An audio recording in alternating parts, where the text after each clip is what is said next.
Bonjour et bienvenue à notre édition spéciale pour l'Agilil 2024. Aujourd'hui, on part à la rencontre de AXA et notamment d'Aurélien et de Ludovic. Comment allez-vous ? Bien, merci. Super. Oui, je vais très bien, moi, vous êtes présente. Est-ce que vous pouvez nous parler brièvement de AXA et également de l'agilité chez AXA et de votre rôle également en tant que Scrum Master ?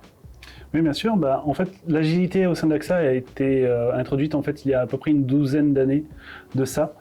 En fait, on a internalisé beaucoup de ressources au sein d'AXA, donc côté IT. Donc, il y a eu un apport de développeurs et en même temps, en fait, des coachs agiles sont intervenus pour former sur l'agilité et donc faire cette première génération d'agilistes au sein d'AXA, dans les alentours de 2012.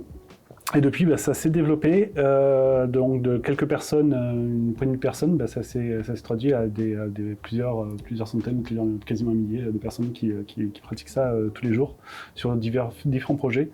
AXA est composé de plein de métiers différents, du secteur de l'assurance, des collectifs de santé, du garde, de la retraite, de l'épargne. Et chacun est composé. On a adopté une sorte de modèle Spotify qu'on a un petit peu remanié à notre sauce. Et en fait, les différentes squads que compose chaque périmètre ont développé certains. On est relativement tous indépendants, donc on peut se planter sur plein de choses, on peut réussir sur plein de choses, on partage entre nous tout Super. Ça. Et du coup, est-ce qu'il y a des principaux défis auxquels vous avez été confrontés et comment vous les avez abordés en tant que Scrum Master ? Pour moi, le principal défi, je pense que c'est qu'aujourd'hui, le Scrum Master chez AXA, c'est un rôle. Donc en fait, on est développeur ou testeur ou on a une autre casquette en plus du Scrum Master. Et donc, bon pattern ou pas, je ne vais pas débattre là-dessus, mais on n'est pas à 100%. On a des fois des impératifs métiers où on ne peut pas prendre notre rôle à plein de temps. Donc ça, pour moi, c'est un défi qu'on relève tous les jours. En plus de ça, comme je disais, c'est très très vaste et on est très très nombreux. Du coup, on a environ un peu plus de 120 Scrum Masters au sein d'AXA. Qui sont du coup, comme je disais, répartis sur les différentes guildes et tribus, pardon. Et du coup, forcément, à essayer de parler entre nous, d'essayer de se partager les bonnes expériences, les bonnes pratiques, etc. Ça constitue un challenge. Mais on a réussi à s'en monter et on a mis en place des comités de pratique. Et la communauté de pratique des Scrum Masters compte environ 200 membres, en comptant donc les Scrum Masters, certains agilistes qui à droite et à gauche et quelques apprentis, on va dire. Et du coup, on essaie de partager les pratiques et essayer de s'améliorer tous ensemble. Et surtout quand on se plante. Et surtout quand on se plante, des retours. Mais l'apprentissage par l'erreur, c'est pas mal aussi. C'est bien. Justement, tu disais que vous étiez un peu plus de 200 Scrum Masters chez AXA. Aujourd'hui, comment votre société elle encourage vraiment la formation, le développement des compétences sur ce type de poste ? Alors, on est certifié Scrum Alliance. Donc, AXA nous a payer la formation et la certification, sans qu'on n'ait rien demandé au final, en soi.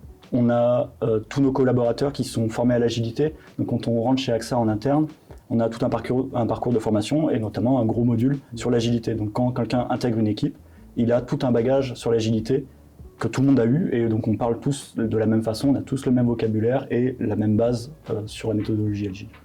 Super. On parle beaucoup sérieux, c'est génial. Maintenant, j'aimerais mettre un peu plus en avant une question what the fuck. Si justement on devait comparer un Scrum Master à un animal, lequel serait-il ? Peut-être la fourmi, non ? La fourmi, ouais, je pense. Parce qu'on est sur quelque chose de très complexe, AXA, on est très nombreux. On a tous la même envie, c'est-à-dire d'avancer avec l'agilité, mais c'est une énorme fourmilière ce truc-là. Seul, on ne peut pas arriver à faire bouger les lignes, donc il faut qu'on y aille collectivement, donc avec les COP, donc les comités de pratique, comme on disait tout à l'heure. On arrive à faire bouger ces lignes, on arrive à avancer ensemble avec ce même objectif commun. Et je pense que c'est un peu notre job de Scrum Master de tous s'allier, tous se donner une vision et qu'on avance ensemble. Je suis totalement d'accord. Individuellement, peut-être un Scrum Master peut se sentir un petit peu esselé, va avoir pas beaucoup de pouvoir, mais en fait, tous ensemble, on se rend compte qu'on construit quelque chose de formidable. Super. Et est-ce que vous avez une anecdote à nous partager justement sur je sais pas, vos projets ou en tant que Scrum Master ? Du coup, comme l'expliquait Ludovic, on teste pas mal de choses en fait. On a introduit pas mal de points en fait chez nous. On a donc en dehors du story map initial, on a donc l'event modeling qu'on a introduit il y a de ça 4, 5, peut-être plus, 6 ans même maintenant. On utilise le 3 Amigos du coup aussi. Et on essaye de se renouveler assez régulièrement dans les différentes rituels que nous utilisons. Moi, là, comme ça, en souvenir, j'ai souvenir d'avoir utilisé des Lego lors d'une rétrospective et en essayant de passer un message, de toujours se focuser sur ce que le client exprimait, même s'il ne le disait pas. Et j'avais comme ça lancé un petit paquet de Lego et j'avais demandé à l'équipe, faites-moi un petit sapin de Noël.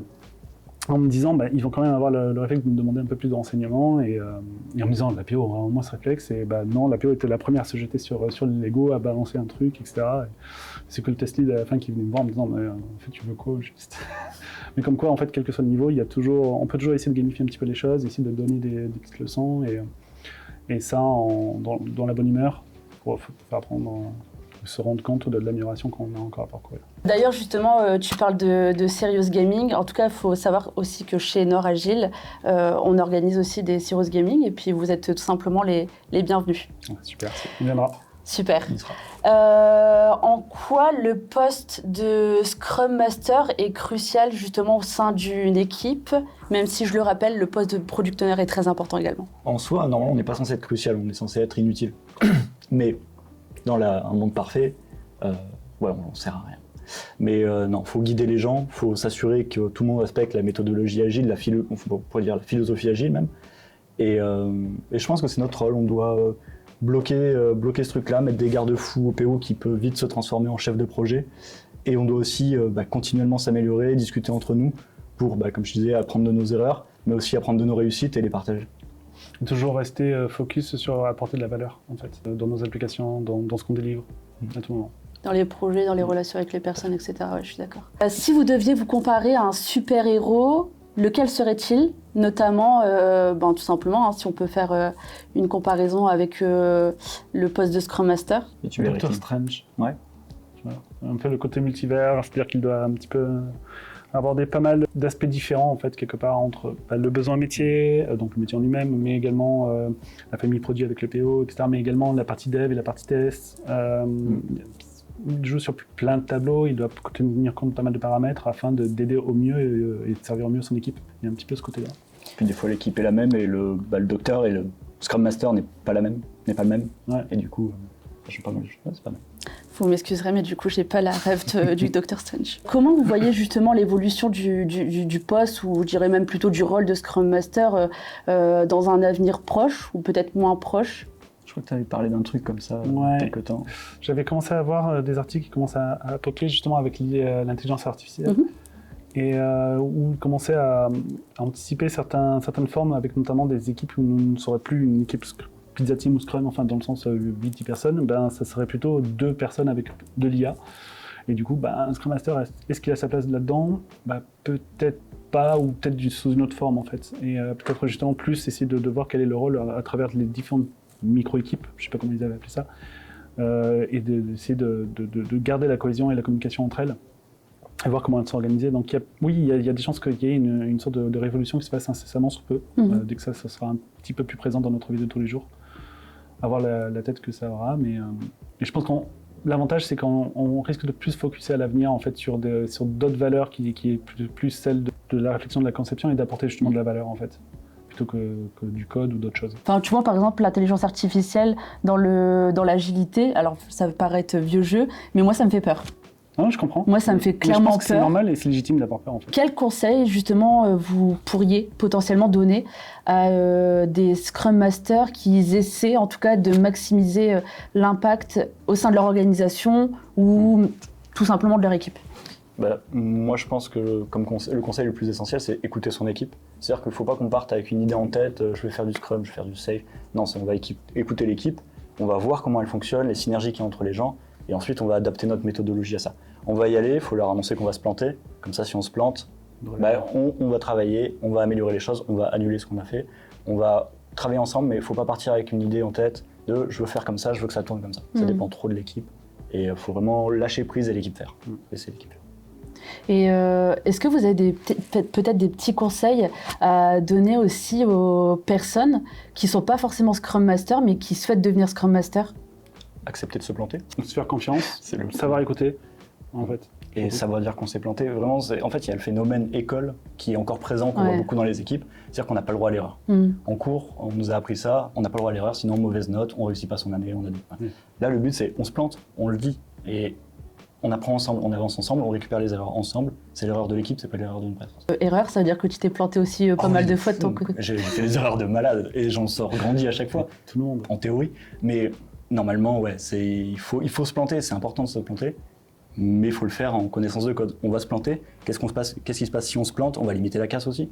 Il faut anticiper ce genre de choses. Chez Nord Agile, on adore les événements, c'est pour ça qu'on organise tout simplement à l'Agile pour rencontrer des gens et aussi partager. Vous, est-ce que justement dans votre organisation, notamment chez AXA, est-ce que vous mettez en place des événements agiles, notamment peut-être pour les Scrum Masters? En fait, on vous a un peu copié en fait. C'est-à-dire qu'au sein d'AXA, on a créé en fait la journée des Scrum Masters, qui est une journée entière dédiée, comme son l'indique, au Scrum Master, mais également par extension à l'agilité. Et toutes les personnes étant Scrum Master, Product Owner, apprenti, etc., peuvent venir. En fait, on fait une session de conférence en fait entre nous, également à la carte l'après-midi, avec plein d'ateliers, des retours d'expérience, des réflexions communes, des tables rondes. Et donc c'est une journée dédiée à ça. Ça fait 2 ans qu'on l'organise. C'est ça. Et c'est un moment un peu convivial où on se retrouve, où les gens qu'on ne voyait que par Teams, on les rencontre en vrai, enfin, et on crée un petit moment d'échange très cool. Ça fait bien et tout le monde en sort grandi. On demandera des droits d'auteur du coup. Pour finir en beauté, est-ce que vous avez peut-être une anecdote à nous communiquer, qu'elle soit surprenante ou même drôle?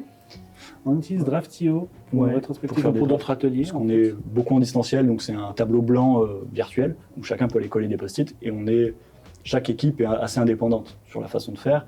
Et donc les rétros, en fait, c'est un petit peu le moment de s'amuser et chacun utilise ses propres templates. Donc il y a le Start Stop Continue, le classique où chacun va coller ses post-it. Mais il y en a qui se sont permis des folies, on va dire. Ah, on a innové, on a créé le nôtre, on les a diffusés. C'est ça, il y a la rétro ronchon où le principe c'est juste de râler. Donc les gens adorent râler, donc ça se fait très bien. Ou plus récemment, on a fait la furée rétrospective.